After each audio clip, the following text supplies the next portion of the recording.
saúdo a todos, com a graça do nosso Senhor e Salvador Jesus Cristo, Senhor nosso, Rei do Universo, Senhor de todas as coisas.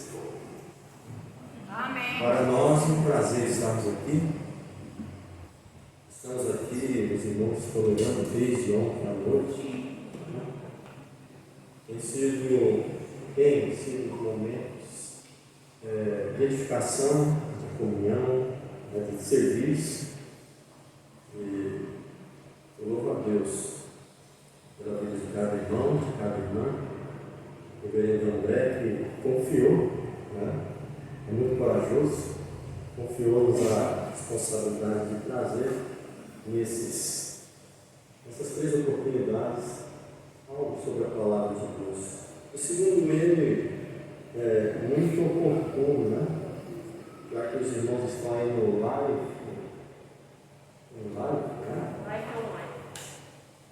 tem dificuldade de falar assim, sorriso em inglês.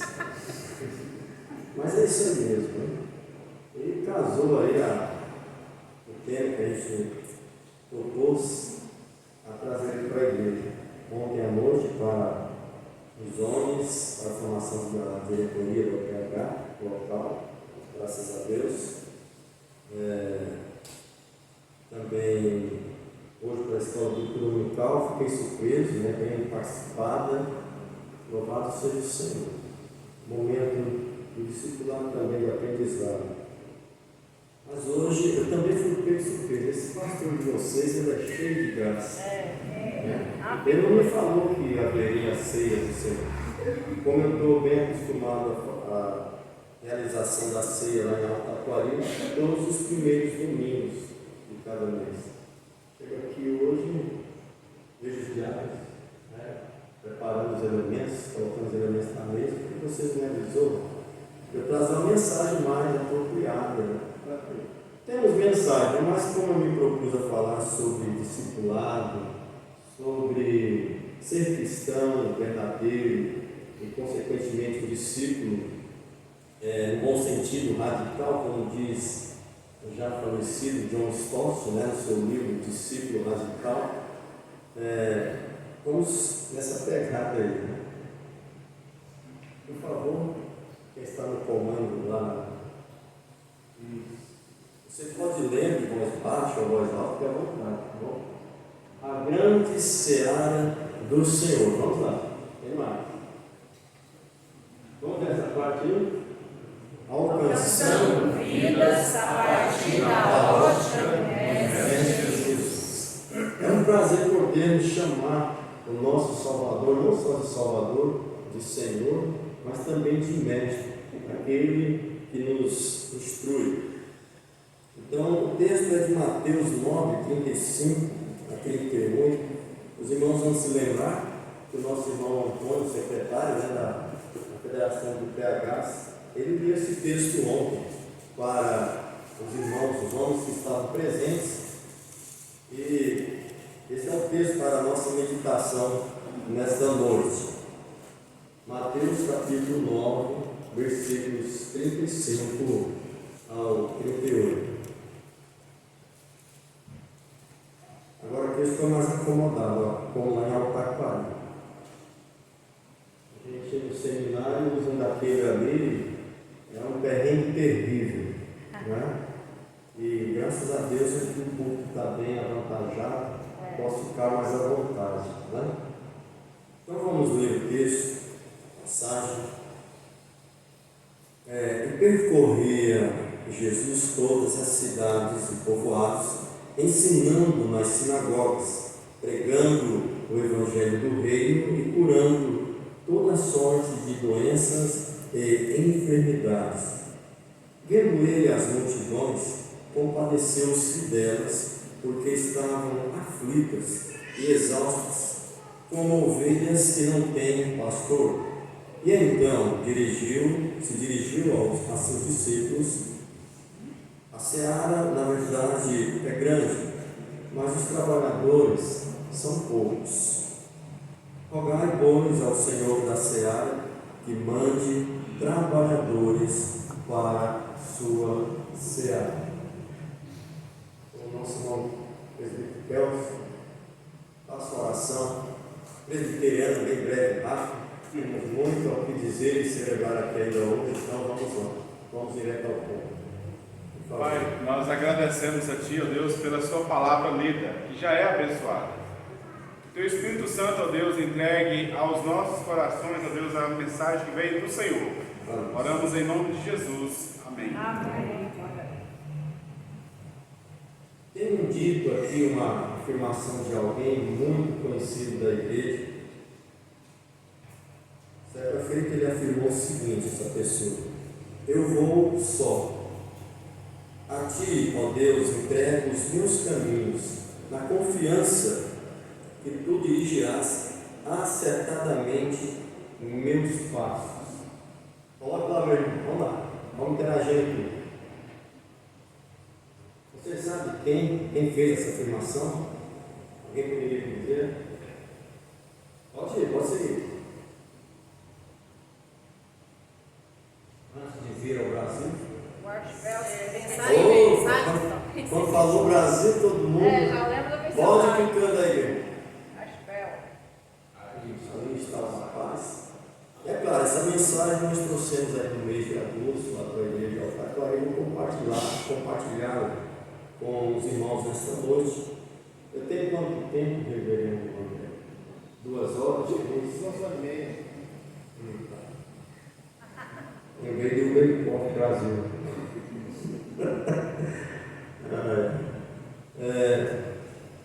Só para quebrar o gelo um pouco, certa feita levamos um pastor lá do Nordeste, a igreja de Altaquari.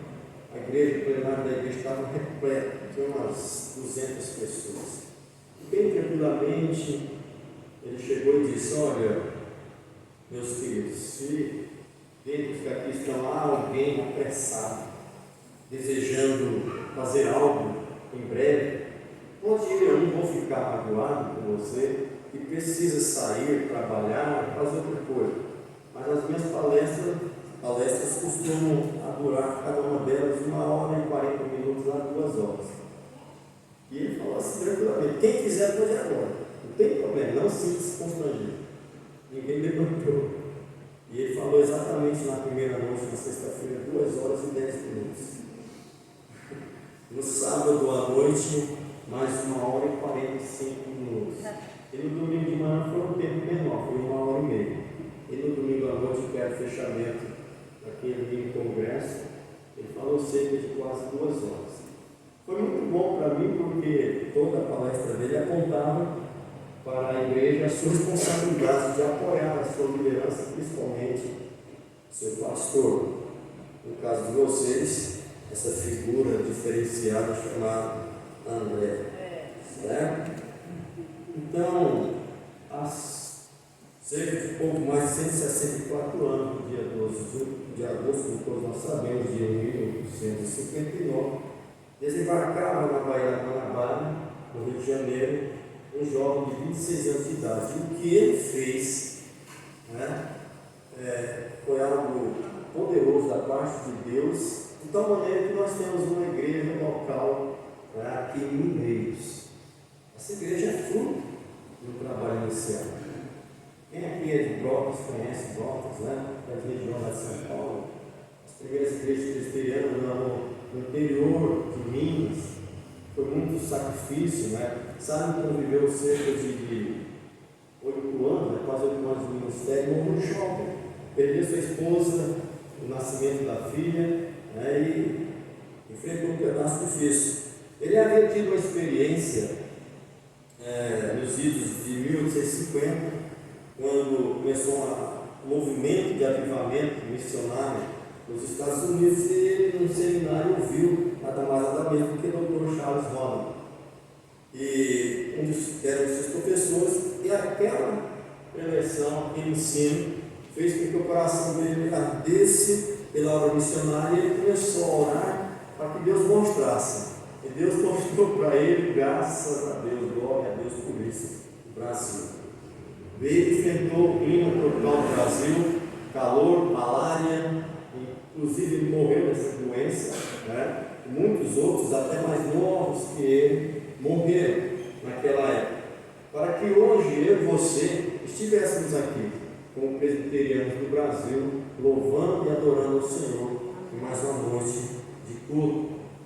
Então, ele deixou para trás uma carreira promissora de advogado, né? Deixou New Jersey, nos Estados Unidos, para trás e veio para o Brasil e, de fato, demonstrou ser um homem vocacionado, cheio de dúvidas, né? Quanto ao futuro dele no Brasil. E olha que maravilha, quantas igrejas presbiterianas no Brasil afora. E ainda existem cidades, passei por uma delas há 2 semanas atrás, fiquei admirado. Santa Fé do Sul, em São Paulo, não tem igreja presbiteriana no Brasil. E quem tem um chamado ou uma pegada missionária, e fica sabendo disso, o coração vibra, e com certeza foi o que aconteceu com Simon com relação ao Brasil. Então, o contexto, né, da passagem que acabamos de ler, certo? Faz parte de um todo que abrange desde o capítulo 8, né, até o 10 deste Evangelho, no Evangelho de Mateus, que é marcado, né, por várias curas efetuadas por Jesus, certo? E pela questão relacionada aos que queriam estar com ele na seara do Pai. Havia essa preocupação. Então, por exemplo, no capítulo 8, versículos 18 a 22, Jesus põe a prova os que queriam seguir. Quem quiser amar a própria vida, não é digno de ser chamado de discípulo. Capítulo 8, versículo 23 a 27, houve um perigo, a tempestade em alto mar, eles clamam socorro ao Senhor. Capítulo 8, versículo 34, a rejeição por parte dos gadarenos após a cura de 2 endemoniados. Capítulo 9, versículo 9, Mateus é chamado para segui-lo. Capítulo 9, 32 a 34, os fariseus blasfemam e acusam Jesus após a cura de um mundo. E então os versículos 35 e 39 são como uma síntese conclusiva do que Jesus vinha apresentando e mostrando, já que ele estava fazendo discípulos, formando, imprimindo o caráter, né, da missão que o Pai havia lhe conferido na vida daqueles homens, na alma daqueles homens. Então, logo após capítulo 10, Jesus os envia, escolhe e os envia para fazer a obra. Então, nessa passagem que nos permite o quê? Perceber a leitura subsequente, a ação que Jesus faz ante a grande demanda, a grande seara do Pai. A leitura e a ação de Jesus nos fornece que é uma ótica perfeita, a ótica perfeita, certo? Pela qual nós todos, líderes, membros de igreja, devemos alcançar aqueles que necessitam de salvação neste mundo. Portanto, nós vamos olhar a grande seara, esse tema, de fazer discípulos através da ótica do próprio Jesus. Nós temos batido nessa tecla desde ontem. E, em primeiro lugar, nós vamos perceber, irmão, coloque aí para nós, por favor, que a diligência é indispensável para os que trabalham na seara do Senhor. Olha só, Jesus estava diligentemente percorrendo todas as cidades e povoados, ensinando nas sinagogas, pregando o Evangelho do Reino e curando toda sorte de doenças e enfermidades. Diligência. Você tem tido essa disposição que houve em nosso Mestre Salvador Jesus, Senhor Jesus, essa diligência, essa preocupação primeira com filhos de pessoas que muitas vezes estão orando ao outro lado da rua, da vizinhança, ou daquele nosso familiar ou amigo, de escola. Ei, adolescente, olhou para mim, você também. É incrível ver quando uma igreja está embasada nesse tema, ou firmada nessa proposição de fazer discípulos, de formar discípulos discipuladores, E você vê isso também nas crianças. É importante que esse tema aí, esse curso em inglês aí, Life, também alcança os pequeninos, as crianças. Certo? Nós possamos, como homens e mulheres adultos, instruir os nossos adolescentes e crianças também na mesma rota, na mesma disposição. E possamos afirmar, como o salmista diz, uma geração louvará a outra geração os poderosos feitos do Senhor. E os filhos aqui presentes, netos, quem sabe bisnetos, possam ter no âmago de suas almas, de sua alma, esse desejo que é transmitido, é a fé transmitida dos pais para os filhos, de uma geração para a outra. E percorria Jesus, pessoa mais diligente que ele. Depois dele veio Paulo, né? Que homem magnífico, quando o Senhor o chamou, enfrentou terríveis provações por amor à causa do Evangelho. E percorrer Jesus, a seara, meus queridos, de fato é grande. É grande porque é a mais nobre missão deste mundo. Por isso ela é grande. Não é porque tem tanto trabalho só para fazer, mas porque ela é uma missão muito nobre. É grande também por causa daquele a quem ela pertence, o grande e poderoso Deus. Mas também é grande no que diz respeito ao aspecto urgente e vital da mensagem que ela proclama. E qual é a proclamação que ela faz? Salvação aos cativos, aos perdidos. Jesus, nós vimos hoje de manhã, ele está lá na sinagoga, em Nazaré, e ele está falando para o povo. Ele lê Isaías 61 e diz: agora cumpriu-se o que estava escrito a meu respeito. O Espírito do Senhor está sobre mim, e sobre a igreja dele, ele prometeu e derramou e enviou o seu Espírito Santo, e ele está sobre a igreja. A igreja está debaixo do poder, né, do Espírito Santo. Ela não pode ficar inerte, parada, esperando algo extraordinário acontecer. Ela precisa se dispor, colocar em posição, né, enfileirar-se, dizendo: eis-me aqui, Senhor, envia-me a mim, como disse Isaías. Portanto, não há espaço nem tempo para inércia, para stand-by na obra do Senhor. É claro que, vez por outra, você tem que repensar o projeto de evangelização, de missão da igreja local, mas continuar, certo? É constante. Isso mesmo, somos chamados pelo dono da seara para pôr a mão no arado. Uma coisa, meus queridos, é estarmos aqui no templo, que noite agradável, né? A nossa irmã Ana, a esposa do nosso irmão reverendo André, quando ela viu eu pegando uma camisa comprida, uma gravata, né, e esse blazer aqui, o senhor vai correr assado lá, cozinhar. Estou bem aqui.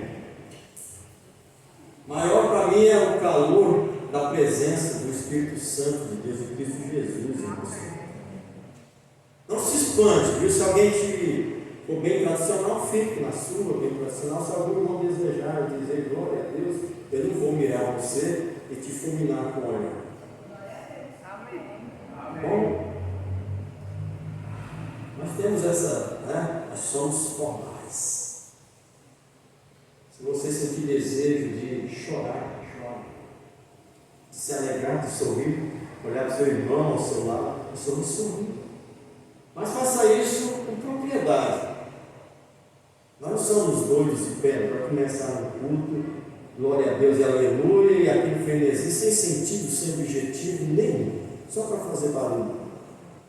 O barulho que nós devemos fazer é um barulho que incomode o inferno, de um povo que ora, de um povo que se dispõe, né, a obedecer o ritmo do Senhor e colocar-se à disposição da seara do Senhor. Então, outra coisa, né, é estarmos conscientes, né, de que no decorrer de uma semana, por exemplo, essa liturgia solene que aqui estamos prestando, como culto de adoração ao Senhor, ela precisa sem perda de tempo, sem perda de tempo, permear, impregnar-se. Olha, aquele pastor lá de Altaquari, o Marcos, de cabecinha seca, e também ficou careca, que coisa boa. Ele falou algo que me levou à reflexão. Eu não sei, eu não tenho bom da revelação, nem quer. A revelação já está aqui diante de nós. Mas de repente alguém que está meio parado, meio enferrujado, é um momento oportuno para repensar e refletir a sua postura como discípulo de Cristo, certo? Então, isso deve acontecer de tal forma que sejamos levados com temor e tremor ao mais elevado padrão que se requer do trabalhador na seara do Senhor. Qual é o padrão? Mão no arado. A seara é abrangente também, quanto à sua localidade. Jesus percorreu que cidades, povos, povoados e sinagogas. Todo lugar ele estava ali presente. Também ela é abrangente quanto à sua dinâmica, ou seja, ensino, pregação e cura. E a cura aqui, como diz Isaías 53, não se diz apenas, não se refere apenas às doenças físicas, mas principalmente, quando fala de enfermidades espirituais. E que causa, o que causa a enfermidade espiritual no crente? O pecado. O pecado da inércia, o pecado de negligenciar, de entrar por esse ouvido e sair pelo outro, de não levar em consideração, de não se auto-questionar se de fato está vivendo como alguém que tem o prazer de propagar, de ser um agente propagador do Evangelho do Reino de Deus. Pastor, bem que eu queria, mas não tenho tempo, bem que eu queria, mas estou passando dificuldades. Não importa, é na hora da dificuldade que mais Deus tende a nos usar na sua obra. Pense nisso. Em segundo lugar, ao olharmos para a grande seara do Senhor, através da ótica dele mesmo, percebemos que a empatia pelos que estão fora do aprisco, certo, deve ser exercitada pelos trabalhadores na seara do Senhor. Olha só, vendo ele, versículo 36, as multidões, compadeceu-se delas porque estavam aflitas, exaustas, como ovelhas que não têm pastor. Jesus se compadeceu, exercitou algo que muitas vezes nessa sociedade as pessoas são levadas a olhar primeiro para si mesmas, para os seus projetos, para as suas coisas, até mesmo para os seus dilemas da própria vida. Somos desafiados a praticar a empatia. O que é empatia? É você ter a capacidade não só de ver a necessidade do outro, não só de sentir a necessidade do outro, mas fazer algo, agir. Não basta apenas ver e dizer, pobrezinho daquela pessoa, daquela família. Eu senti tanto, me deu uma pena. Chega, eu chorei, eu me arrepiei todo, de ver aquela situação, diz a irmã para o outro. Mas aí eu perguntei, o que você fez? Eu saí, fui embora. Deixa eu contar do pecado. Eu sou muito autêntico, irmãos. Tanto quando a gente acerta para a honra e glória de Deus, como também para a honra e glória dele nós falhamos. Eu caminhava em direção ao seminário no ano de 2006. E tinha sido a última noite do parque de exposição lá em Goiânia. Não sei se vocês aqui todos conhecem aquele local. E de longe eu enxerguei a uns 100 metros alguém jogado do lado de fora, e ele se mexia, levantava a mão. De longe eu percebi que ele estava bêbado, alcoolizado. Qual foi a minha atitude? Vocês se imaginam? A mesma do sacerdote e do levita quando viram o homem lá caído à beira do caminho. Qual foi a minha tentativa de justificar? Não, estou indo para o seminário. A minha aula ia começar ali meia hora. Eu passei, eu posso falar com propriedade de como é que se erra, olhando para a parábola do bom samaritano, porque um dia eu cometi esse pecado, essa falta. Passaram uma coisa, o cara bebeu, é problema dele, deu uma série desviada para a esquerda, fiz igual o leão da montanha, fuga ligeiramente para a esquerda e fui embora. Mas quando eu sentei na minha carteira, na sala de seminário, aquilo não saiu mais do meu pensamento.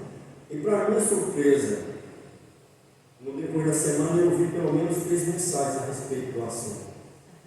Deus pegou a sua luva de película e... Como é que você pratica a empatia? Depende, vai depender. Se tiver com todas as condições para fazer, não tiver nada, preocupação nenhuma, e conseguir ser empático. O que era ser empático no lugar daquele homem? Era me colocar no lugar dele, de um pecador, mais uma vida, uma alma, escravizada pelo vício, e de que precisava de libertação, que precisava de salvação. É claro que ele não estava em estado de ouvir, mas eu deveria ter feito alguma coisa, chamado SAMU, pelo menos. E às vezes, quando eu olho, eu choro, mas ficam vários. Não seja assim. Bom, não seja assim. Para nunca mais na minha vida. Então, empatia, colocar-se no lugar do outro. Ah, mas o cara vive bebendo, o cara vive não, ele sim. Vive no dia do juízo. Não é assim que o cristão olha. O nosso Senhor Jesus, ele só comeu, bebeu, ele só visitou a finíssima da sua época, amém? Claro que não é, amém. Quando Jesus, no capítulo 21 de Mateus, mais adiante, 10 capítulos a mais adiante, né? Aliás, 13 exatos, Jesus no capítulo 21 ele conta a parábola dos 2 filhos. O pai chega, filho, vai trabalhar na minha seara, na lavoura. Pai, eu não vou não. Mas arrependeu-se e foi. O segundo ele chega, meu filho vai trabalhar, eu vou, pai. Pode contar comigo, eu vou. Mas não foi. E Jesus chega à exaltação. Fiquem vocês sabendo que as meretrizes, né, as prostitutas, né, e os publicanos nos perseguem no meio de Cristo. Porque quando o Evangelho de Jesus, na força do poder do Espírito Santo, na vida de um homem, de uma mulher que se dispõe ao Senhor, a dizer: eis-me aqui, Senhor, usa-me, envia-me, com certeza o Senhor usava. O poder do Senhor, o poder do seu Santo Espírito que está presente na igreja, ele está, né, para operar. Nós somos a habitação dele, santuários dele, e precisamos agir como tais, como pessoas que têm a sensibilidade de olhar para o mais vil pecador e ser empático. Nós não somos da turma que o meio justifica a pessoa ser do jeito que é, mas nós somos da turma que pertencemos ao Senhor que liberta, que salva e transforma vidas. Não podemos ser indiferentes, insensíveis ou elitistas, né? Sermos crentes de elite.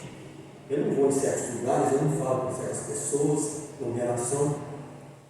O que é que Jesus disse? Pensai vós, está lá em Marcos, capítulo 10, que eu vim para ser servido, eu vim para servir, dar a minha vida por muitos. Os sãos não precisam de remédios, mas os doentes são. Quem são os doentes? Os que estão escravizados de alguma forma na ignorância que o pecado causa, na escravidão que o pecado causa. Então nós precisamos nos mexer. Começa, né, pela empatia.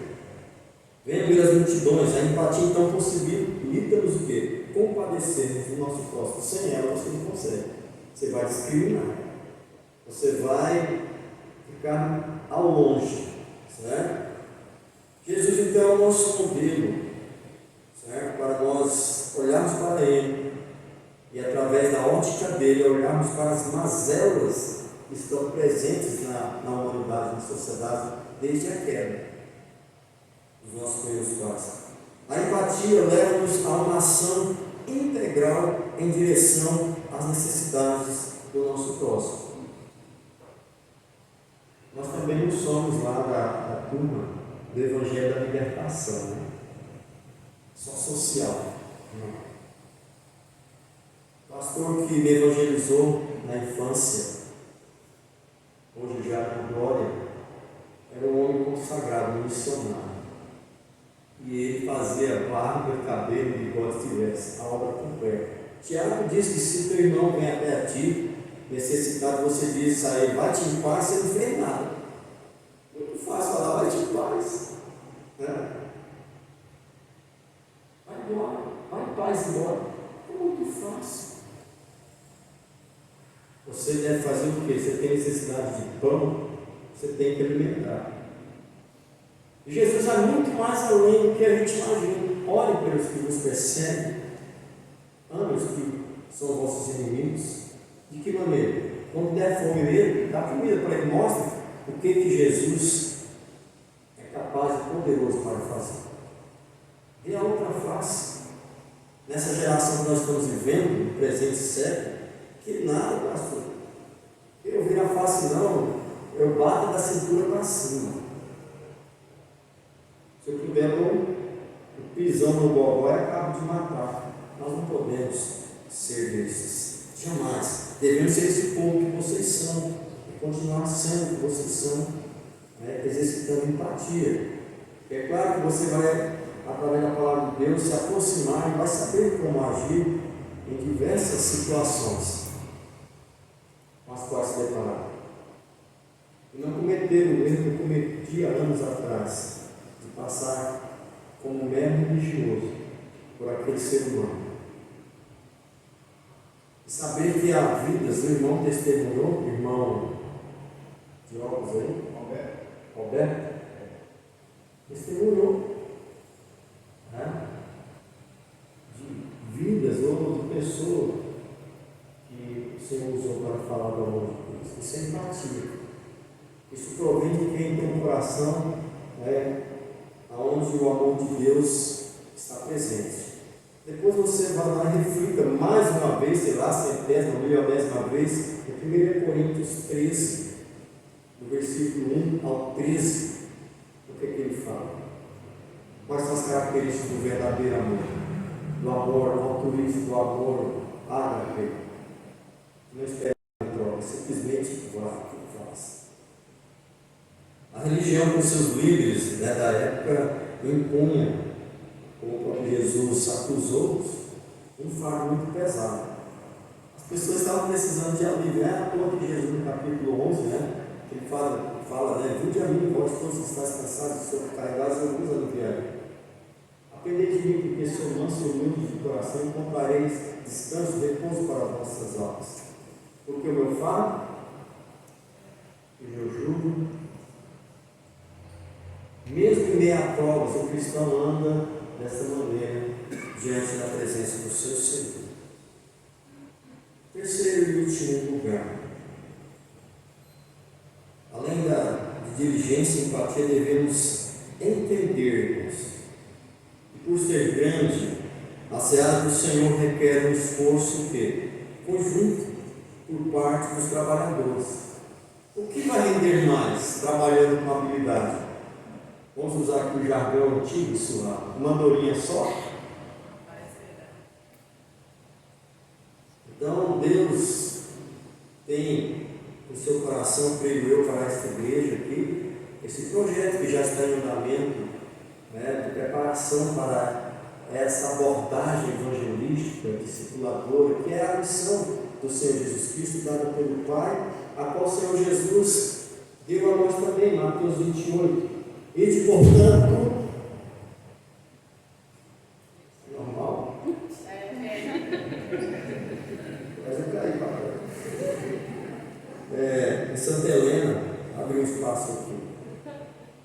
Segura aí o que eu estava falando, que de vez em quando me dá lacta, dá branco na cabeça. Eu estava uma vez pregando em Santa Helena, era microfone sem fio, houve interferência. De uma igreja que ficava uma quadra abaixo, uma igreja pentecostal daquela, bem mesmo, sabe? E põe um capeta lá na frente do altar e chutava mesmo. E eu estou lá pregando, do jeito que eu estou aqui, agora, pregando tranquilamente, presbiterianamente. Entrou aquela interferência: sai, capeta! Está amarrado! Sai para lá, cão! E os irmãos assim: Jesus da glória está vindo do além, não está vindo. Aí o irmãozinho assim, timidamente: ô reverendo, é uma interferência. É como se usar o microfone bem baixinho, nem usar. Mas eu fiquei bolado aquela noite. E toda vez que eu tentava usar o microfone sem fio, os abençoados da igreja abaixo, sai, capeta! Misericórdia.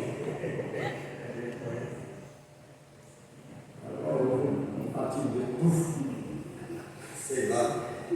Então, perseverando, a seara do Senhor requer um esforço conjunto por parte dos trabalhadores. Versículos 37 e 38. Né?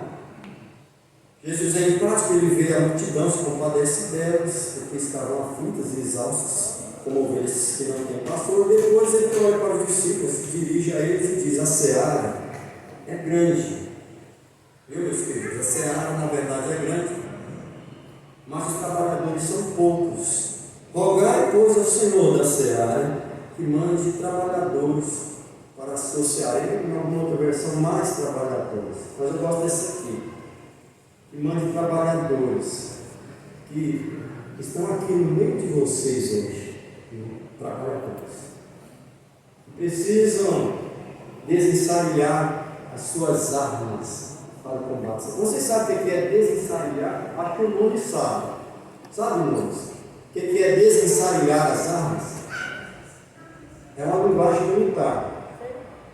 Quando a gente estava em exercício, ia para o campo de exercício, vamos almoçar. Ensaiava 10, 15 fuzis ali, ficava igual uma toca de Apache, sabe? Ensaiava. Estourava nas baionetas. Desensaiar as armas do nosso combate. Que armas? Paulo dá lá as armas em Efésios 6, a partir do versículo 10. Capacete, coraça, espada, escudo e as sandálias. Se faltar um, você vai ser destruído. E se sair sem nenhum dos aparatos da indumentária, é algo fácil. No primeiro, no inimigo você cai para trás. Viu? Por quê? Jesus se dirigiu aos seus discípulos e exortou: olha, homem, a seara é grande, vocês são poucos, então vocês rogam ao Senhor da seara para que mande trabalhadores ou mais trabalhadores. Irmãos, às vezes é terrível. Eu venho com a experiência e tantos outros de pegar a congregação, a igreja, pôr na cana aqui no pescoço e carregar a saia arrastando. Hoje eu não aguento mais. Hoje eu aprendi a compartilhar a liderança. Dar atividades para cada irmão segundo a sua habilidade, para que fique suave a caminhada. Por quê? Porque a sobrecarga dificulta o avanço do reino de Deus na seara do Senhor. Um só trabalhando, o esforço vai ser maior, ele vai cansar mais rápido e vai demorar a atingir os seus objetivos, a não ser que seja um sobrenatural e extraordinário de Deus. Se pensando em presbiteriano, a coisa. Entendeu? Às vezes, décadas. Sabe quantos anos já tinha congregação de Alto Taquari quando eu fui para lá para ser organizado? 22 anos. Eu fui, quem é lá de Araguainha? Eu fui em Araguainha, fiquei admirado. É mais velho de organização do que Alto Taquari. E 70 e tantos anos. Eu falei: Jesus, agora.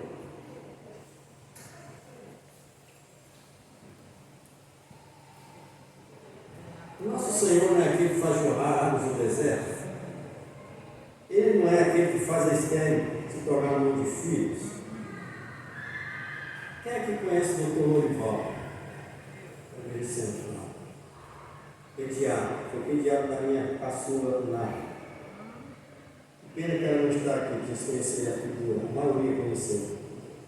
Mas não podia ter filhos. E entramos em oração. Hoje eles têm filho. Pequenininho, né? Fiquei sabendo que ele é bem esperto. Exato. Não há impossíveis para Deus. Há impossíveis para nós. Nós, quando estamos à disposição do Senhor, Ele vai usar, fique tranquilo.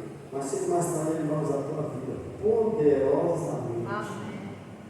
Para que a obra dele seja realizada. para que esse reverendo possa olhar e se alegrar. E claro que ele já tem que se alegrar. E o plenário dessa igreja aqui, repleto de irmãos e irmãs, que bênção, mas pode ser mais.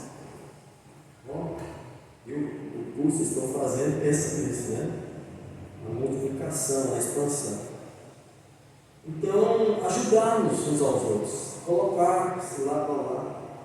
Talvez você não sabe dar uma aula para as crianças, mas a irmãzinha fica naquele frenesim. Minha esposa às vezes se vê apurada. Dá aula em 2 escolas de segunda a sexta. Na quarta ela tem que sair para um tal de formação, ficar até 7 horas da noite, cuidar de casa, cuidar de uma menina especial, me suportar, eu sou meio xarope, entendeu?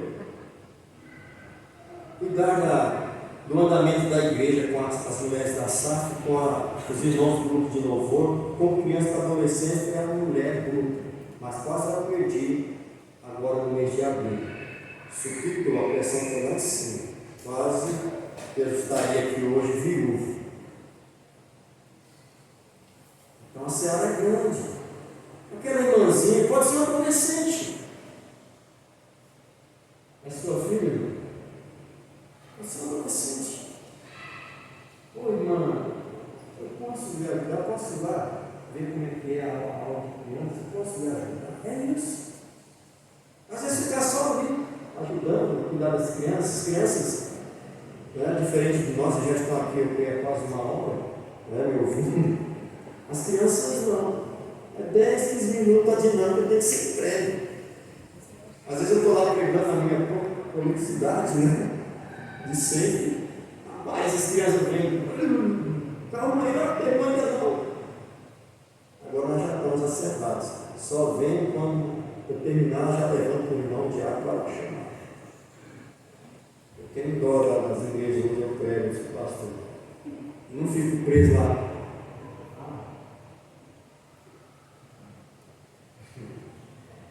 Os irmãos amavelmente lidam comigo, né? Para que eu continue pastorando.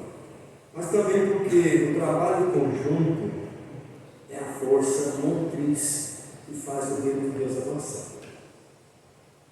Uma mãozinha amiga, né? Um ombro amigo, alguém está ali do lado. Foi tão bonito aqui a lição ontem, né? Eu gosto muito dos exemplos, né? Das ilustrações fresquinhas da obra. Ô fulano, então você vai de auxiliar de vice? Não, não quero não. Elegeu o vice. Mas o Zé Carlos, né? Zé Carlos, você ajuda o... Nunes. Nunes. É Nunes. Nunes. Você pode ajudar o Zé Carlos? Nossa, vou ajudar. Amém. Que maravilha. Homem, como diz o Pedreiro, né? Homem. Maravilhoso. Eu não estou diretamente encarregado ou assumindo aquele cargo, mas eu posso, pela minha experiência, ajudar. Eu tenho que oferecer. Então, o trabalho, não é dizer que nós vamos pregar ou apresentar o Evangelho mamão com mel, água com açúcar, não. Mas, devido ao grande desafio, quando o irmão ou a irmã se põe ao lado de outra irmã, né? Nós temos lá em Altaquari, minha esposa já engatou 3 anos em sequência, presidente da SAF, eu cheguei em casa.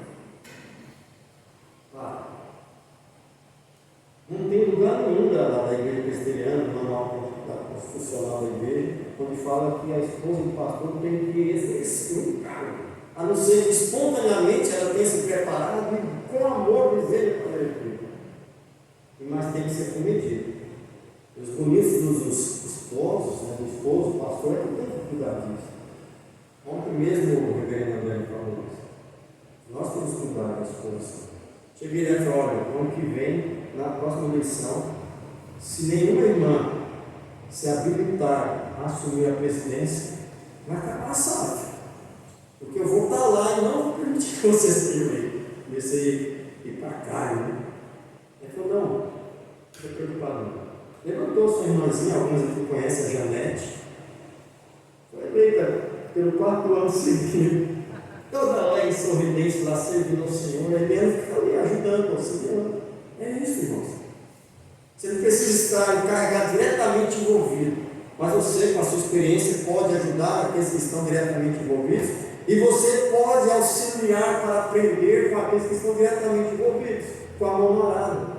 Imagine a cena, né? Está lá o senhorzinho trabalhando, o arado em pé ali, né? E chega um jovem, vamos ajudar. Não pega o arado, vai pegar na mão do irmãozinho, no braço do irmão, no ombro, vamos meu irmão, embora. Vamos caminhar juntos, vamos avançar, vamos expandir essa empreitada que o Senhor nos confiou. Os anjos desejaram, o Senhor confiou a nós. Tem um ditado que foi citado aqui pelo menos as 2 vezes ontem. Deus ele não chama capacitados, não é isso? Mas Ele capacita os chamados. Ah, mas já estou velho, já estou crente de carteirinha. Não existe isso. Crente não tira licença, crente não pega férias. Você está lá, na beira de uma piscina em Caldas Novas, tomando seu banho, curtindo as suas férias, seu lazer com a família. Isso não quer dizer que você deixou de ser. Como eu falei, eu tinha um local que eu tinha repúdio aí nele. Quando eu olho para o Tiago, eu vejo. Academia. Eu passava igual eu passei pelo alcoolizado lá em Goiânia. Eu passava por lá, povo, sem futuro, povo. Mas fui. Sem querer, fui. Por livres, né? Espontânea impressão dos filhos, Tiago e Felipe, e da minha esposa Eliana. E fiquei 1 ano e 7 meses. Foi quase o meu período de ministério em Pochorel, cidade do Mato Grosso. E nos descansos, no hall de descanso, do lado de fora, eu ia tomar um ar fresco, né? Chegavam pessoas de todas as cidades que estavam lá. E começavam a perguntar: você é pastor lá da igreja presbiteriana? Sou. Aí, como é que a gente trata com certas questões da Bíblia? Estava ávido, né? Sabia muitos versículos de cor, hoje eu estou meio. E evangelizei pessoas ali.